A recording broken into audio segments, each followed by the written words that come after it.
एक interesting story सुनाता हूँ जो काश हमें किसी ने बहुत पहले सुना दी होती। ये बहुत इफेक्टिव स्टोरी है। इस स्टोरी से हमें जो सीखने को मिलता है वो जिंदगी भर तक हमारे काम आएगा।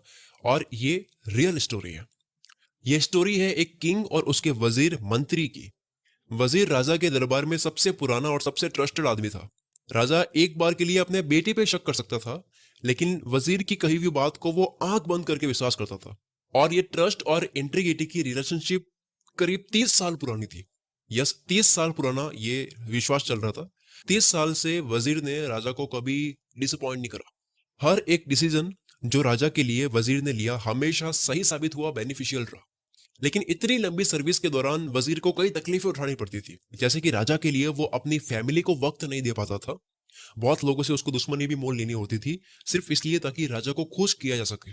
यहाँ तक कि दरबार के दूसरे मंत्री और लोग भी इस रिश्ते से जलते थे कि यार इनकी इतनी अच्छी बॉन्डिंग क्यों है।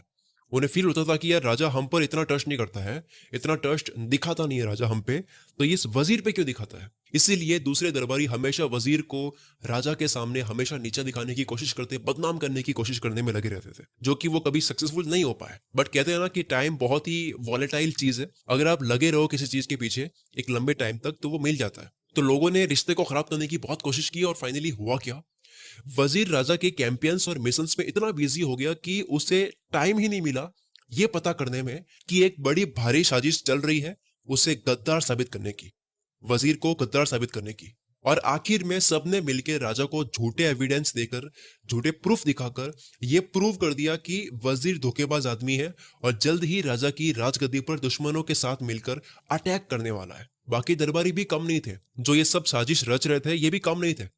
इनकी बदनामी कभी हुई नहीं थी राजा के सामने, इसलिए राजा ने भी उनकी बात और प्रूफ मान लिए, बिना वजीर को अपनी सफाई देने के चांस दिए।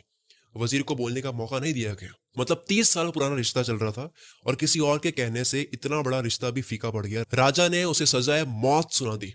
और उस टाइम ये ट्रेडिशन था कि जिस भी इंसान को यह सजा सुनाई जाती है, मौत की सजा सुनाई जाती है, उस टाइम होता यह था कि उसके हाथ पैर बांध करके भयानक पालतू शिकारी कुत्तों के बाड़े में फेंक दिया जाता था।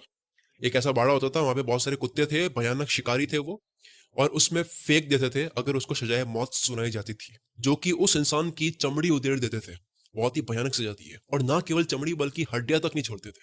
बट वजीर ने इस सजा को सुनते ही राजा से सिर्फ एक रिक्वेस्ट की कि मेरी सजा सिर्फ 10 दिन के लिए पोस्टपोन कर दो, ताकि मैं जिन लोगों के पैसे मांगता हूं वो उनसे लेकर मैं अपने कर्जे उतार सकूं। अपनी जो भी जमीन जायदाद है वो अपने बच्चों को इक्वली बांट दो, ताकि मेरे मरने के बाद में वो लड़े ना, आराम से रह सके।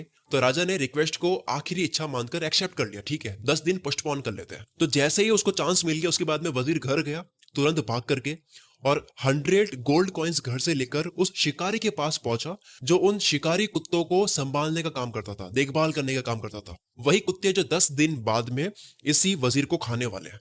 उस इंसान के पास जाने के बाद में, शिकारी के पास जाने के बाद में, वजीर ने 100 गोल्ड कॉइन्स शिकारी को देकर बस उसे ये कहा कि ये 10 दिनों के लिए जो कुत्ते हैं इनकी देखभाल करने के लिए मुझे छोड़ दो, मुझे देखभाल करने दो इनकी, मुझे इनके साथ में टाइम स्पेंड करने दो, इसकी परमिशन मुझे दे दो, मैं आपको बदले में 100 कॉइन्स दे रहा हूँ गोल्ड के। शिकारी को तो गोल्ड कॉइन्स मिल रहे हैं, वो मान भी गया, उसने डील एक्सेप्ट कर ली। और फिर क्या हुआ, नेक्स्ट 10 डेज तक, 10 दिनों तक वजीर उन्हीं कुत्तों के साथ में रहा, उन्हें खिलाता गया, उन्हें शिकार पर ले जाता, उन्हें नहलाता धुलाता, उनके साथ में खेलता। और तो और 10वें दिन तक वो कुत्ते वजीर के हाथों से खा रहे थे खाना। और कुत्ते ऐसे होते हैं जो कभी भूलते नहीं, अगर आप उनके लिए कुछ भी कर लेते हो वो भूलते नहीं, उनको याद रहता है। उसके बाद में 11वें डे पर वजीर को राजा के सामने लाया गया। उसकी सजा जो राजा के सामने होनी थी, हाथ पैर उसके बांधे गए वजीर के, उन्हीं शिकारी कुत्तों को सामने डाल दिया गया ताकि वो शिकारी कुत्ते वजीर को खा ले। शिकारी कुत्ते उस पर झपटने लगे, लेकिन उसे खाने के लिए नहीं बल्कि उसके साथ में खेलने के लिए। सबके सब कुत्ते प्यार से वजीर के ऊपर गिर रहे हैं, पूछ ला करके सारे कुत्ते वजीर को प्यार दिखा रहे हैं। राजा और बाकी के दरबार ये देखकर हैरान हो गए कि इतने खूंखार कुत्ते, एग्रेसिव शिकारी कुत्ते इस वजीर को प्यार क्यों कर रहे हैं, खा क्यों नहीं रहे, इसकी चमड़ी क्यों नहीं उधेड़ रहे। राजा ने ये सब बातें वजीर से पूछी गई कि ये क्या हो रहा है, ये खेल अलग कैसे हो गया।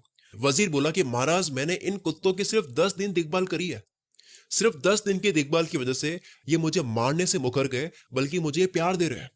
और आपकी सेवा मैंने 30 साल की, लेकिन आपने मेरी कुछ दुश्मनों की बातों और इल्जामों के बहकावे में आकर के मुझे सजाए मौत सुना दी।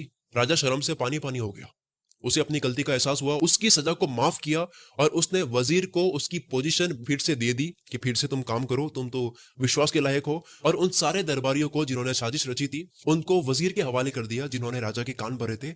वजीर चाहता तो उन्हें मौत के घाट उतार सकता था, बट वजीर ने अपने दुश्मनों को, दरबारियों को माफ कर दिया।